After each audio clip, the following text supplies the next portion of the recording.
في هذا الفيديو راح نشرح طريقة تصليح مروحة الراديتر العطلانة. مثل ما نشوف المروحة أحيانا تشتغل وأحيانا تطفي، وبهذه الحالة إذا ضربنا على المحرك من الخلف يبدأ يشتغل ويطفي مرة ثانية وهكذا. طبعا السبب في هذا أنه يكون في فحمات توصل الكهرباء إلى المحور داخل المحرك، هذه الفحمات تكون متآكلة، فراح نشوف في هذا الفيديو كيف نصلح هذه المشكلة ونرجع المروحة إلى حالتها الطبيعية. السلام عليكم ورحمة الله. متابعينا، ادعموني بالاشتراك في القناة والمشاركة للفيديو والإعجاب، وأيضا اتركوا الإعلانات إلى آخرها بدون تخطي، وإذا عندكم أي تعليق أو استفسار اكتبوها في الأسفل.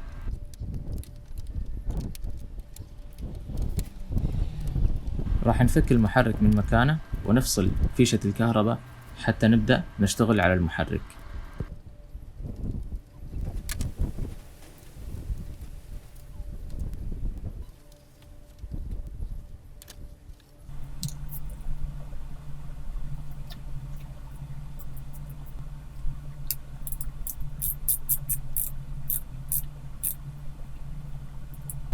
طبعا في صعوبة في الفتح، فراح أسكر عليه مرة ثانية وارجع افتحه مرة ثانية وهكذا حتى يلين المسمار.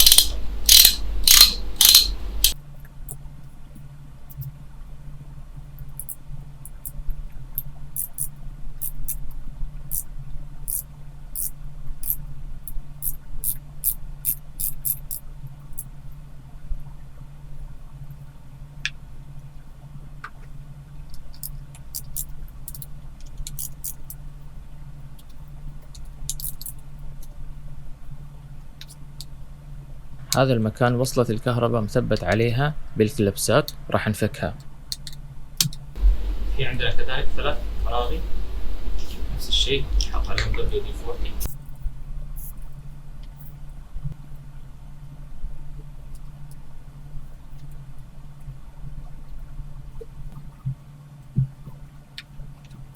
حتى نقدر نفك المحرك راح يكون عندنا هنا قفل يمسك هذا المحور للمحرك، لازم نطلع هذا القفل.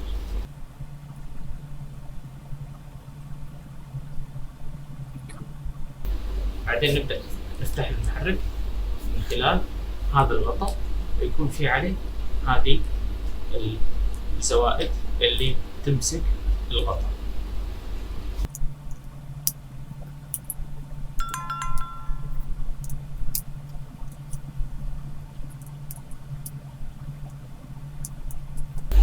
بعدها راح نعطيه دفعة من هذا المكان.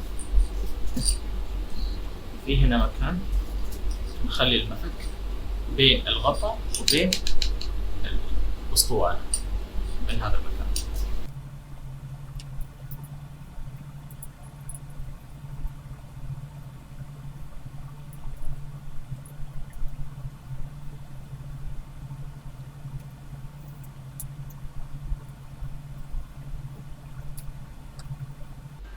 بنلاحظ خروج كمية من البرادة باللون الأسود، وهذه ناتجة عن تآكل الفحمات وتجمعها داخل المحرك. بننظف المحرك من الداخل من هذه البرادة بشكل جيد.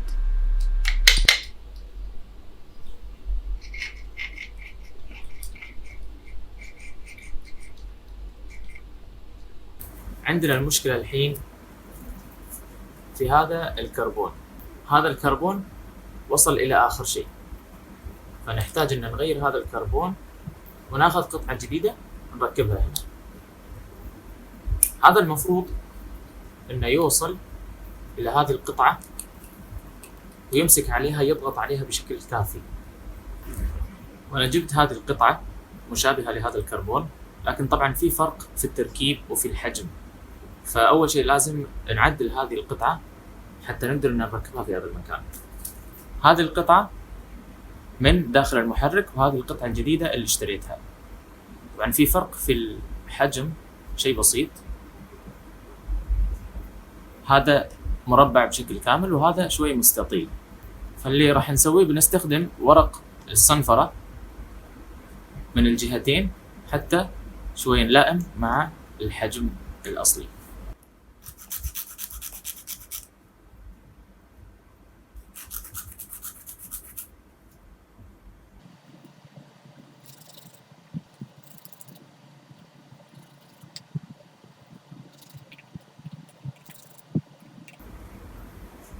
تقريبا صاروا نفس الشيء.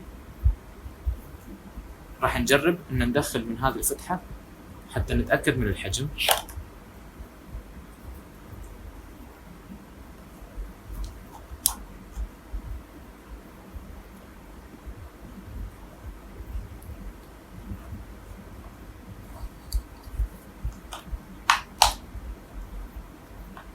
ما زال فيه شوية.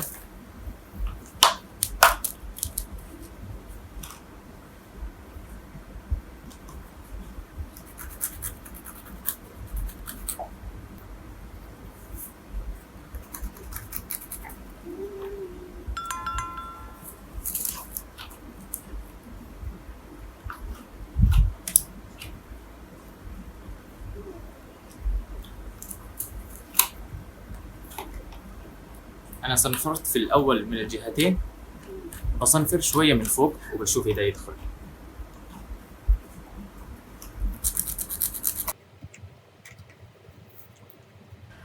أثناء عملية الصنفرة ممكن أحيانا يصير إنه الصنفرة تكون من الأطراف أكثر من الوسط، فيطلع الوسط سميك والأطراف شوي رفيعة.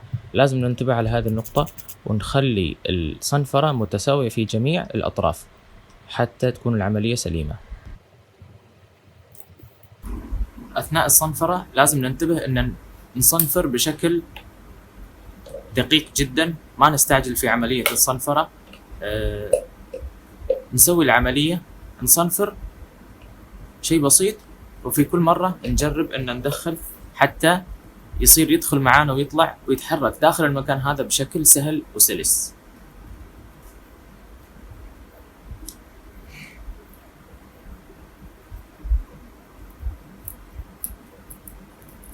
لذلك لو ضغطنا مثلا الزنبرك يقدر انه يشتغل ويحرك القطعة بشكل سليم. لازم ما يكون صغير ولا يكون كبير، لذلك ناخذ وقتنا في عملية الصنفرة. بعدها نبدأ ان نلائم القطعة، نخليها مثل القطعة القديمة. طبعا هنا في زنبرك، هذا بنشيله لانه في اساسا زنبرك موجود مع المحرك، وبنشيل هذه القطعة، بنخلي بس السلك اللي موجود داخل. نفصل هذا الجزء من السلك.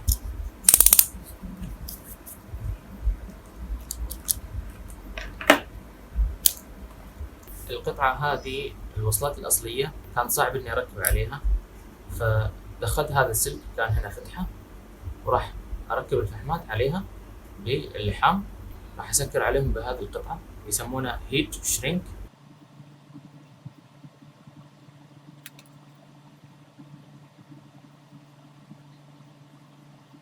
لازم ندخل قطعة الهيت شرينك أو الغلاف الحراري قبل عملية اللحام، لأنه بعدها طبعا ما راح نقدر أن ندخل هذه القطعة، فننتبه على هذه الخطوة. نسخن الغلاف الحراري بشعلة نار، أو ممكن نستخدم مسدس الحرارة اللي هو الهوت جان. طبعا ما نعرض القطعة بشكل مباشر للنار، وإنما نوصل حرارة الشعلة بحيث أنها تنكمش وتمسك على السلك بشكل جيد. هذه الفحمات راح نصنفر من هذا الاتجاه اللي يوصل إلى المحور حتى نقلل طولها، لأنها شوي طويلة فما تتوسع لي الفحمات زائد الزنبرك. بنقلل من حجم الفحمات حتى نقدر ندخل هني الفحمات زائد الزنبرك ونسكر عليه.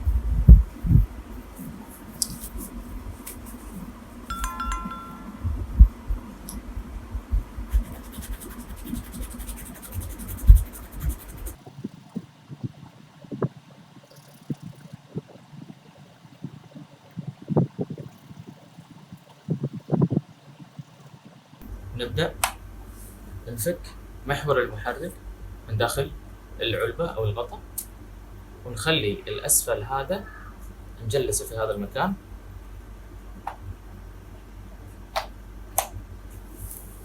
بعدين نبدأ ندخل الفحمات،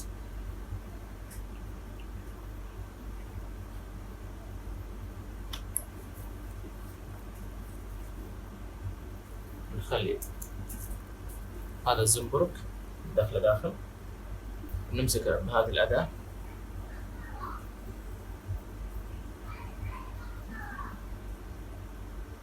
وبحرص شوي شوي ندخل. ودخلنا الفحمة وراها الزنبرك، وضغطنا الزنبرك بهذه الأداة، وبعدين سكرنا عليه بالقطعة النحاسية هذه. طبعا العملية شوي تحتاج للتركيز، ولازم ممكن نحاول أكثر من مرة حتى يضبط معانا. نفس العملية بنكررها في الجهة الثانية. طبعا لازم ننتبه على المحور انه ما يفلت من مكانه والا بيطلع الفحمات. نبدأ نسحب الأسلاك بشكل بطيء وحذر.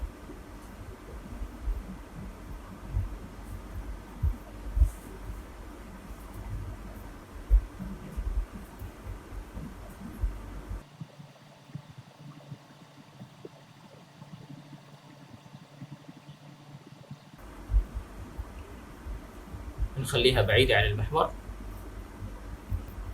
ندور المحور شيء بسيط حتى الفحمات تاخذ شكل الدوران الخاص بالمحور.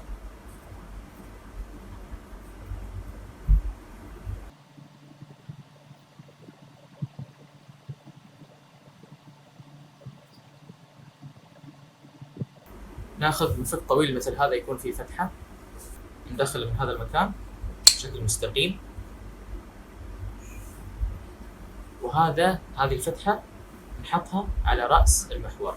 الهدف ان المحور يدخل بشكل مستقيم الى الداخل، لان المغناطيسات هذه قوية جدا راح تجذب المحور الى الاطراف، فطبعا راح يطلع من مكانه من القاعدة، فننتبه وبحرص ندخله. في عندنا هذا المكان في مثل فتحة صغيرة تجلس على هذا المكان، نوازيه مع بعض وندخل.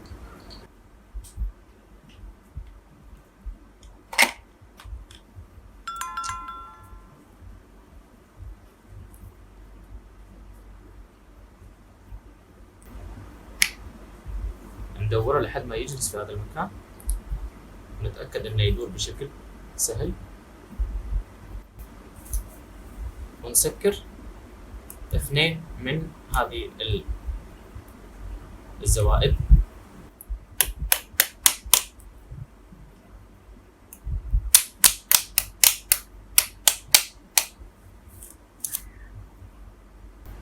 أول شيء قبل ما نكمل العمل راح نجرب المحرك إذا يشتغل بشكل صحيح أو لا.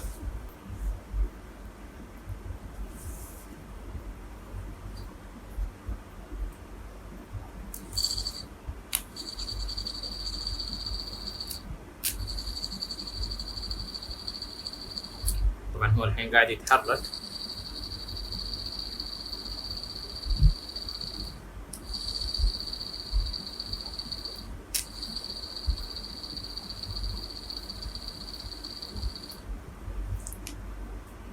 راح نركبه بشكل كامل ونجربه مرة ثانية. نبدأ نرجع كل شيء مثل ما كان.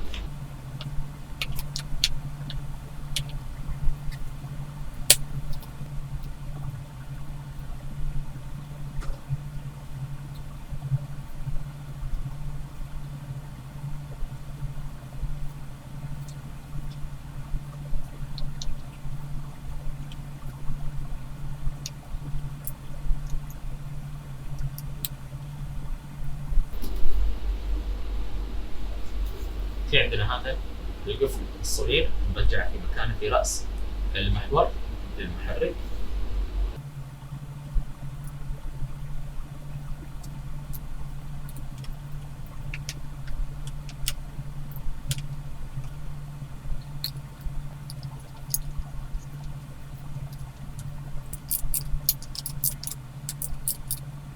لما نرجع نركب المروحة بنلاحظ أن الفتحة هنا في له مكان مثل مقعد يجلس على محور المحرك، فلازم ننتبه على المكان انه يكون متطابق مع محور المحرك.